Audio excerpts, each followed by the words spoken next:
Assalamualaikum warahmatullahi wabarakatuh. Kinerja Jaksa Kepulauan Sula mengungkap tersangka dugaan korupsi di salah satu item anggaran BTT Kepulauan Sula 2021 Provinsi Maluku Utara, yaitu pembayaran langsung atas BTT dalam rangka penanganan COVID-19 dan pelayanan kesehatan masyarakat senilai 5 miliar masih dalam tanda tanya. Item yang diduga uangnya telah dicairkan menggunakan SP2D nomor 5973 tanggal 21 Desember 2021 sampai saat ini belum terungkap siapa tersangkanya. Ada apa? Masihkah ada kendala di perkara yang telah menemukan dan telah ada temuan setelanjang itu yang kita baca di berbagai media tentunya. Dan tentu pula halayak bertanya. Dan ada pula yang menduga bahkan mencurigai kinerja Pak Jaksa. Sahabat Bapak Topa dan sahabat pembaca yang budiman, sehatlah selalu, dilancarkan aktivitasnya dan dikabulkan doa-doanya. Semoga kita menjadi hamba-hamba yang bersyukur kepada Allah Subhanahu wa Ta'ala.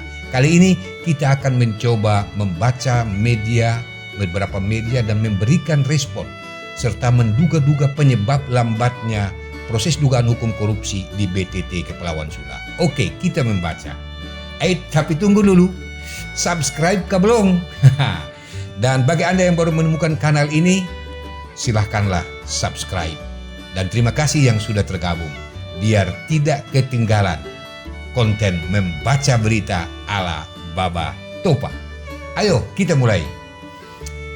Tim Baba Topa menemukan satu berita dari media online malutpost.id terkait penanganan BTT Kepulauan Sula 2021 yang dirilis pada bulan Agustus 2023. Judulnya, Oknum Jaksa Kepulauan Sula diduga terseret kasus BTT. Ini kata Kejari. Berita ini memuat pernyataan Kepala Kejaksaan Negeri Kepulauan Sula, Immanuel Risinghor. Di berita ini, Kepala Jaksa itu tidak membantah dugaan anak buahnya terlibat. Tapi dia mengaku tidak tahu dugaan suap-suapan itu yang melibatkan anak buahnya tersebut. Nah, Immanuel justru meminta kepada wartawan untuk langsung mengkonfirmasi Kejaksaan Tinggi Maluku Utara yang menangani masalah tersebut. Saya tidak tahu dan saya tidak mau mencampuri kerjaan Kejati. Begitu pernyataan Bapak Immanuel kepada malutpost.id pada Agustus yang lalu. Sementara di media yang lain, Investigasi.news sebelumnya juga melansir sekitar bulan Juli 2023, pejabat Kejati Maluku Utara yaitu Asisten Pengawasan Kejati Maluku Utara mengaku ada jaksa di Kepulauan Sula atau di Kejari Sula yang diduga terlibat korupsi, gratifikasi atau suap. Jaksa tersebut berinisial GK. Oknum jaksa ini diduga bekerja di Seksi Tindak Pidana Khusus. Nah, kapan dugaan suap-suapan itu terjadi? Belum ada info yang bisa memastikan, tapi kayaknya terjadi antara tahun 2022 dan 2023. Siapa yang memberi suap? Nah, media memberitakan bahwa penyuap adalah seseorang, oknum pejabat di Pemda Sula berinisial SA. Oknum pejabat ini merupakan salah satu terperiksa di kasus korupsi BTT Kepulauan Sula. Pantauan investigasi memang masih sebatas dugaan, namun kabar ini kemudian menjadi tamparan keras bagi penegak hukum di Kabupaten Kepulauan Sula, terutama pihak kejaksaan. Pengakuan Asisten Pengawasan Kejati Malut, Fahrisal, waktu itu setidaknya memberi sinyal bahwa dugaan gratifikasi yang melibatkan oknum jaksa tersebut terproses di Kejati Maluku Utara. Namun sayang, dugaan yang secara resmi telah diketahui Kejati sejak Juli 2023 itu hingga kini belum ada kabar penyelesaiannya seperti apa.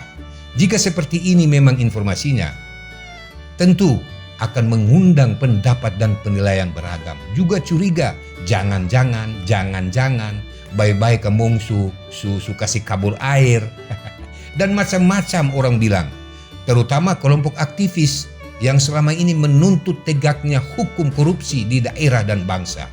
Nah, sahabat Bapak Topa, harusnya proses internal kejaksaan terhadap kenakalan, tanda kutip ya, bahwa kenakalan ini tidak lama sebetulnya. Contohnya seperti di berita ini, bahwa diduga meminta uang perkara, 2 jaksa ditarik dari Kejari Sumeneb. Nah, ini dia. Penerikan 2 jaksa ini untuk menjaga kondusivitas proses perkara yang berlangsung di Kejari. Ada juga berita yang lain, kita lihat. Kejagung copot 3 jaksa terkait kasus suap di Sulawesi Tenggara tahun 2023. Dan ini Kepala Pusat Penerangan Kejagung Ketut Sumedana langsung mengatakan bahwa jaksa tersebut yang menjabat itu adalah Jaksa Agung Muda Intelijen Jam Intel. Dan pada saat kasus itu beliau masih sebagai Kejati Sultra. Nah, sahabat Bapak Topa, adalah sangat mudah untuk penegakan etika kejaksaan di Republik ini. Mengapa dugaan yang melibatkan oknum jaksa di Sula ini hanya sebatas pengakuan dari asisten pengawasan Kejati? Kalau sudah begini, jangan salahkan atensi publik terkait lambatnya penanganan hukum dugaan korupsi BTT di Kepulauan Sula oleh kejaksaan. Karena orang tak pandai pun bisa menilai bahwa temuan yang telanjang di dugaan korupsi BTT senilai 5 miliar rupiah tersebut, di mana sebagian pemberitaan di dalam pemberitaannya bahwa pencairan 5 miliar rupiah itu pada tanggal 21 Desember 2021 menggunakan SP2D 5973 dan barang-barang pengadaan itu baru ada di gudang Dinas Kesehatan dan salah satu kantor partai politik pada triwulan pertama 2023. Sedangkan pengadaan ini sangat dibutuhkan kesiang di musim pandemi COVID-19 kala itu. Nah, sampai pada tingkat pencairan pun berbelit. PLT Kepala Dinas Baharudin Sibela menolak menandatangani pencairan, bahkan ditekan. Nah, apakah proses dugaan korupsi dimaksud itu hanya terganjal gara-gara suap-suapan oknum pejabat Pemda dan oknum jaksa yang memeriksanya?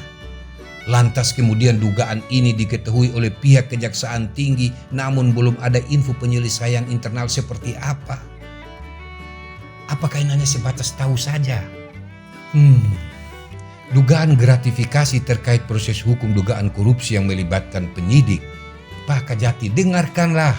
Pak Jaksa Agung Muda Pengawasan Kejaksaan Agung, dengar dan saksikanlah keadaan anak buahmu ini. Nah, sahabat membaca, katong cuma bisa berharap bahwa dugaan trending topik korupsi BTT ini terproses hingga pembuktiannya di pengadilan. Dan janganlah salahkan kami, wahai para jaksa, bahwa kami hanya menduga dan telah terjadi persengkongkolan dugaan kami antara terperiksa dan kejaksaan. Oke, katong bakal dapat di konten selanjutnya. Dan insya Allah di konten yang berikut kita akan mengurai informasi media seputar peran masing-masing oknum terperiksa, diantaranya PLT Kadis Kesehatan, PPK, oknum wakil rakyat di DPRD Kepulauan Sula, termasuk dugaan pejabat ilegal yang mengelola dana BTT. Intinya kita harus kawal proses hukum ini sehingga dugaan korupsi ini berakhir hingga tuntas. Setuju dan selamat membaca.